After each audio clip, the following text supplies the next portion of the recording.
Hello and welcome to my channel. Here I review movies and television shows. Today's topic is the new dramatic comedy, Brothers. It's about two criminal brothers, JD and Mike, going on one last heist to try and fix their lives. The story was written by Ethan Coen and Macon Blair, and the film was directed by Max Barbacow. It stars Peter Dinklage as JD, Josh Brolin as Mike, and Brendan Fraser as the antagonist. Brothers is a standard comedy that starts with a quick introduction to the characters, their background, and their current problem. Basically, Mike and JD are the sons of thieves and their mother abandoned them when they were young. As adults, JD ends up going to prison after a job goes south and his brother Mike ends up going straight. 5 years later, JD gets out of prison and wants his brother's help with one last score. The kind of job that could set them up for life. Okay, Brothers is funny, crass, and has a little bit of heart at the center of it. The journey is simple, cleanly executed, and entirely carried by the cast. If you like raunchy comedy or are a big fan of films like Step Brothers, you'll probably enjoy this one.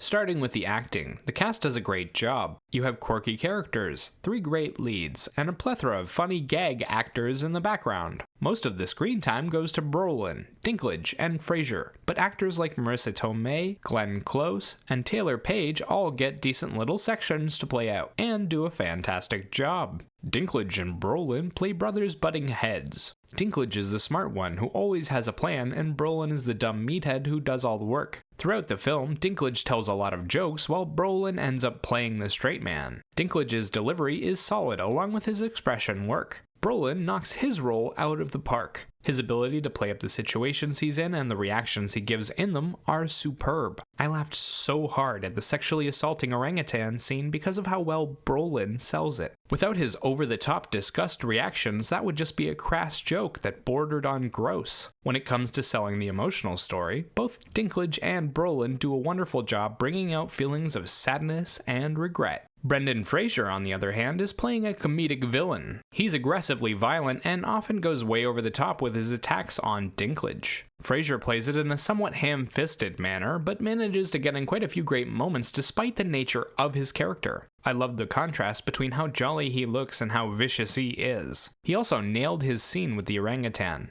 I bet he doesn't like monkeys anymore after that. Next up, we have the visual journey. The film takes place across a couple of simple settings like some houses, a warehouse, a bar, and an empty field. The journey is filmed clearly and cleanly and is easy to follow. Most of the time, the visuals rely on the actors' performances to be interesting. They do occasionally throw in some wacky lighting and there are a few visual gags here and there. The best of the visual gags is the sexually assaulting orangutan. From the looks of it, they had someone in a mocap suit act out the part, and digitally inserted the orangutan afterward. It looks fairly decent and the movement is semi-realistic. It doesn't do anything all that impressive, but it works well for the scene, and as I said earlier, Brolin does a fantastic job selling the jokes. The rest of the film has a few smaller visual gags, but they tend to be a bit sporadic and don't come often. Story-wise, the film is exciting, but there's a few sections that don't quite make sense or work. The basic plot of two guys going on one last heist makes sense. The way they get there isn't the best, but it works. The problem arises when they start trying to address the emotional aspects of the story. The relationship between JD, Mike, and their mother feels kind of cheap and like it ended in a Hollywood-esque way without them doing the work to achieve that ending. They also flipped back and forth on who the mother was supposed to be, and her character ends up not making any sense because of it. She can't be both a selfish turd who always burns other people and a great mother willing to do the hard thing for her kids. It just doesn't work that way. The bits with Mike's wife also felt incredibly awkward, especially the dialogue between him and the father-in-law. I almost died of embarrassment for him with that last line. Sound-wise, the film is bare and forgettable. There's a few original songs here and there and a few emotional tracks to help sell the story. The music comes in quietly, doesn't have much effect, and is easily ignored. The closest the film's soundtrack comes to doing anything is when a song from Poison plays,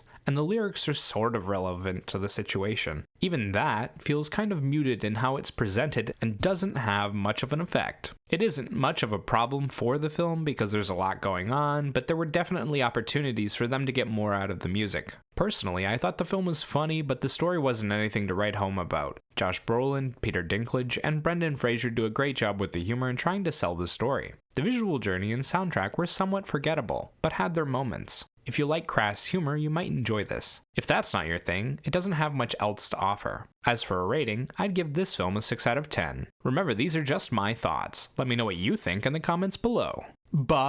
Bye.